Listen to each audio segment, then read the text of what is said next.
బాలీవుడ్ నటి కంగనా రనౌత్ హత్యా బెదిరింపులకు గురైంది. ఖలిస్తాన్ ఉగ్రవాది జర్నైల్ సింగ్ భింద్రన్వాల్ ని టెర్రరిస్టుగా చూపిస్తే గనక ఇందిరాగాంధీని హత్య చేసినట్లు చంపేస్తామని విక్కీ థామ్సింగ్ అనే వ్యక్తి బెదిరించాడు. మరి కంగనా ఎందుకు బెదిరింపులకు గురైందో తెలియాలంటే వివరాల్లోకి వెళ్లాల్సిందే. కంగనా రనౌత్ ప్రధాన పాత్రలో ఎమర్జెన్సీ తెరకెక్కుతున్న సంగతి తెలిసిందే. అన్ని పనులు పూర్తి చేసుకుని సెప్టెంబర్ 6 చిత్రాన్ని రిలీజ్ చేస్తోంది. మాజీ ప్రధాని ఇందిరాగాంధీ విధించిన ఎమర్జెన్సీ నేపథ్యాన్ని ఆధారంగా తెలుసుకుని కంగనా స్వీయ దర్శకత్వంలో ఎమర్జెన్సీ టైటిల్తో చిత్రాన్ని తెరకెక్కించిన సంగతి తెలిసిందే. ఈ నేపథ్యంలోనే అమ్మడు ఇప్పటికే పలుమార్లు బెదిరింపులకు ఎదుర్కొంది. కొందరు దుండగులు అత్యాచారం చేసి చంపేస్తామని ఇప్పటికే బెదిరించారు.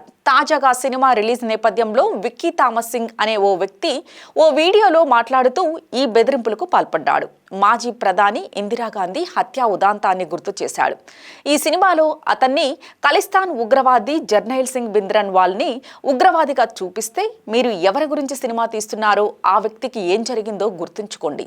సత్వంత్ సింగ్, బియాంత్ సింగ్ ఆమెను ఎలా చంపారో తెలుసు కదా, వారి మాదిరే మేము మీ తల అర్పిస్తాం లేదా తల నరికేస్తాం అంటూ బెదిరించారు. ప్రస్తుతం ఆ వీడియో నెట్టింటి వైరల్ అవుతుంది.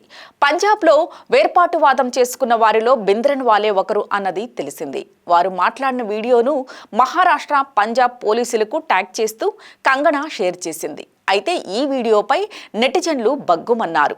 దేశంలో ఏం జరుగుతోంది? బీజేపీ ఎంపీనే చంపేస్తామని బెదిరిస్తారా? దేశం ఎటుపోతుంది?